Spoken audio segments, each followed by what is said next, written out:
रूपन्देही क्षेत्र नंबर 4 का उम्मीदवार राष्ट्र प्रधानता पार्टी का अहमदुद्दीन खानज्यू र यो मञ्चमा आसीन सम्पूर्ण व्यक्तिहरू र यहाँ उपस्थित सम्पूर्ण आमा बुवा दाजुभाइ तथा दिदीबहिनीहरू सम्पूर्णमा मेरो हार्दिक नमस्कार र धन्यवाद भन्न चाहन्छु।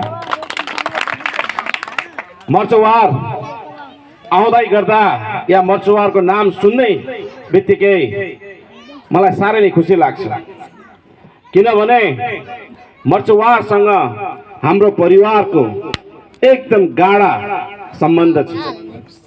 मेरो बुवा तपाईहरुको लोकप्रिय नेता स्वर्गीय दीपक बोहराज्यूको राजनीति पनि यसै क्षेत्रबाट सुरु भएको हो।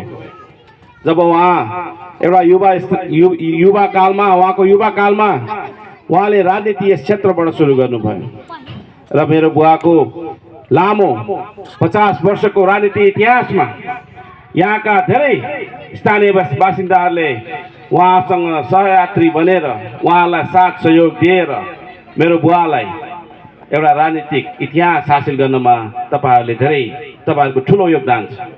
र सबैभन्दा पहिला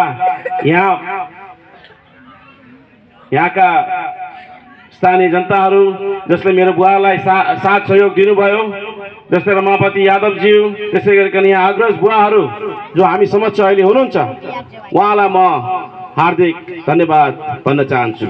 मेरो बुवालाई साथ सहयोग दिनुभएकोमा र उहाँलाई सशक्तिकरण गरेर तपाईहरुको क्षेत्रको विकासको लागि, तपाईहरुको हकहितको सुरक्षाको लागि र यो क्षेत्रको विकासको लागि जुन किसिमको तपाईहरुले साथ दिएर जुन सशक्तिकरण गर्नुभयो, त्यसको लागि म हार्दिक धन्यवाद भन्न चाहन्छु। अब अहिले हाम्रो यस क्षेत्रका उम्मेदवार अहमदुद्दीन खानज्यूले भने जस्तै यस क्षेत्रमा पनि पटक पटक चुनाव हुँदै गर्दा पटक पटक नयाँ नेता पुराना नेता तपाईहरुको घर दैलो गर्दै गर्नुभयो।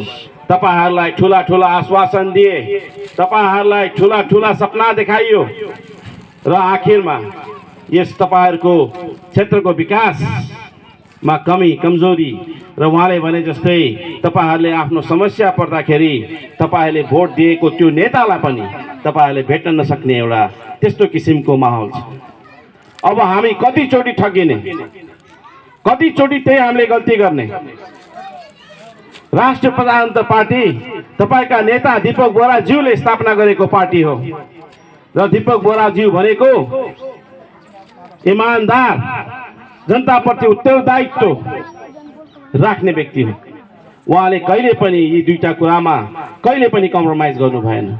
जहिले पनि जनताको हकहितको लागि उहाँले एउटा सिपाही बनेर तपाईहरुको रक्षा, तपाईको भविष्यको लागि उहाँले सदैव लडाईँ लड्नु भयो। र त्यसै गरिकन आज त्यही दीपक बोहराज्यूको पार्टी राष्ट्र प्रजातन्त्र पार्टीले आज रूपन्देही क्षेत्र नम्बर 4 मा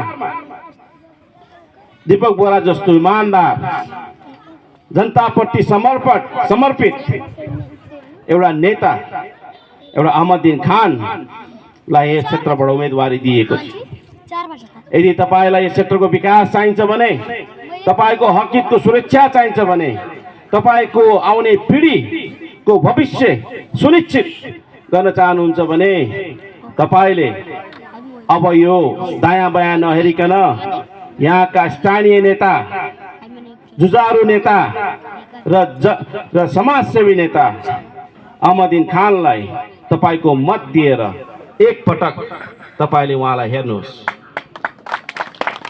अहमदुद्दीन खानलाई तपाईले भोट दिनु भनेको तपाईले दीपक बोहरालाई भोट दिनु सरह हो।